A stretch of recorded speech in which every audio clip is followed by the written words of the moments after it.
Good morning, children. I, Anu Dhariwal, welcome you all to the class. Children, as you know, we are discussing chapter 2 from your NCERT history textbook, that is our part 3. We are discussing chapter from trade to territory. Let us continue with the chapter. Our next topic is company rule expense.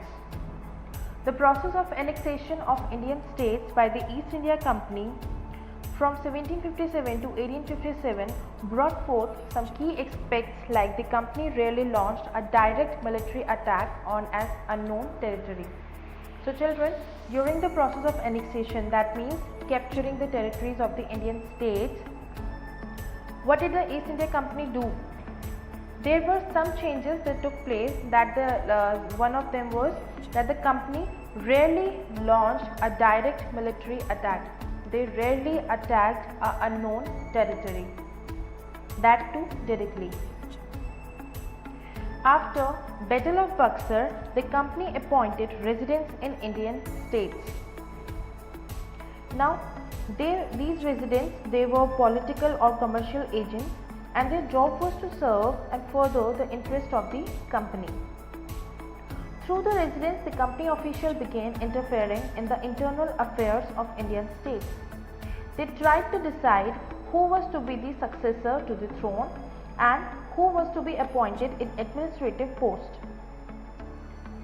Sometimes the company forced the states into a subsidiary alliance, and the king had to put an army of British. Now, what was subsidiary alliance, children?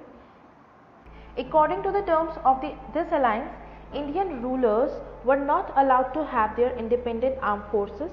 They were to be protected by the company, but had to pay for the subsidiary forces that the company was supposed to maintain for the purpose of this protection. Now children, the Indian rulers, they were forced into subsidiary alliance, according to which the Indian rulers, they were not allowed to have their own army, but the company promised to protect them by their own army. In return of that, the Indian rulers, they had to pay to the Britishers. In the case of non-payment to army, the Nawab or the king had to give some part of its territory. So if someone fails to make the payment, then part of their territory was taken away as a penalty. The Nawab of Awadh and the Nizam of Hyderabad were forced to cede territories and accept the subsidiary alliance. For example, children, when Richard Wellesley was Governor General in 1798, I think till 1805, the Nawab of Awadh was forced to give over half of his territory to the company in 1801. As he failed to pay for the subsidiary forces, he could not pay the taxes, he could not pay for the subsidiary forces. So, the kingdom of the Nawab of Awadh, half of his territory was taken away from him. In the same way, it was done with the Nizam of Hyderabad. Tipu Sultan, the Tiger of Mysore. Sultan was the son of Hyder Ali, ruler of Mysore. Tipu Sultan ruled Mysore from 1782 to 1799. Tipu Sultan took the help of French to modernize his army and sent foreign delegates to gather the foreign help against British. So he was modernizing his army with the help of the French, and he also sent some foreign delegates to gather some of the foreign to help against the British.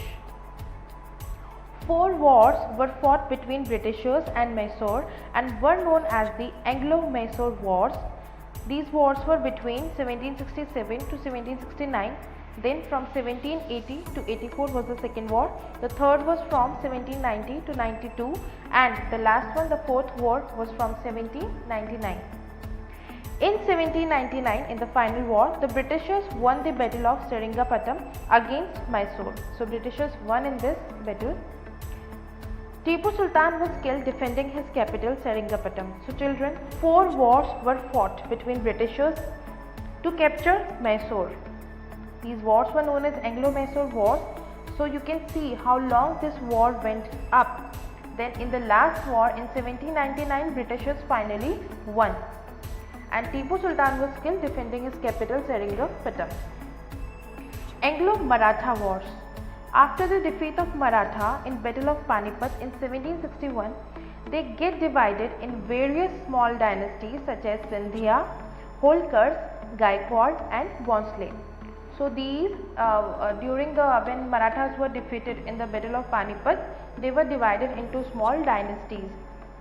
As you can see, these were Sindhya, Holkars, Gaikwad and Bhonsle.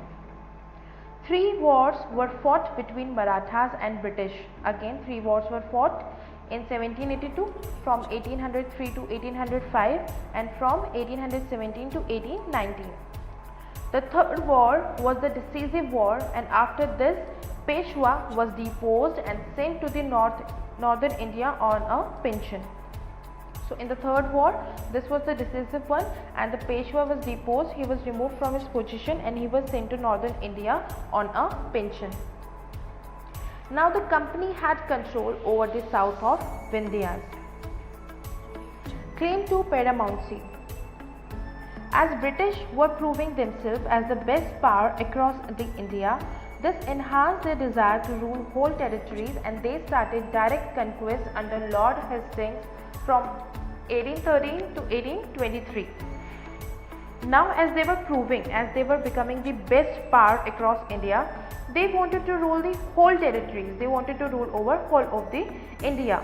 So the Britishers now started direct conquest under Lord Hastings.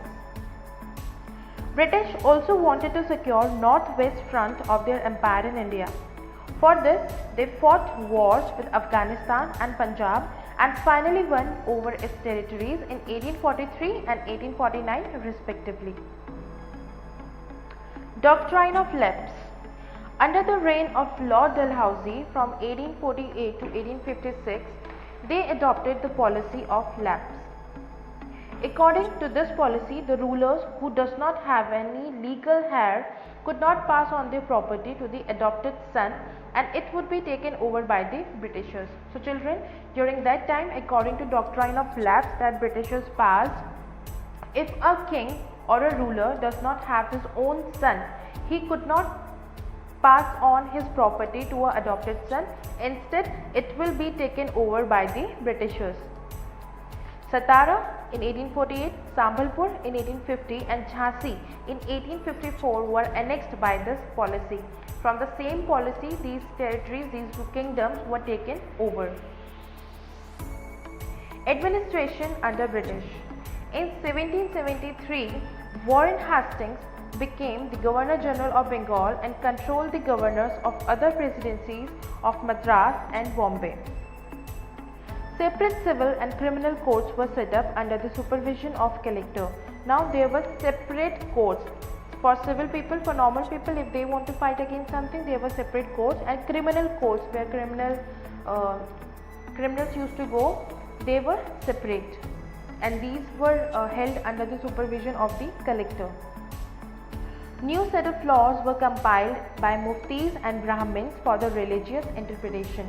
So if there were any cases related to the religion, new set of laws were compiled by muftis and Brahmins. Now who are muftis, children? Muftis are jurists of the Muslim community responsible for expounding the law that the Qazi would administer. So they help in making the new laws. And who are Qazis? Qazis, you can say they are a judge. So this is it for today, children. This was all about your chapter from trade to territory. With these words, I would like to conclude the session for today. We'll see you in the next class. Till then, take care, stay home, stay safe. Thank you.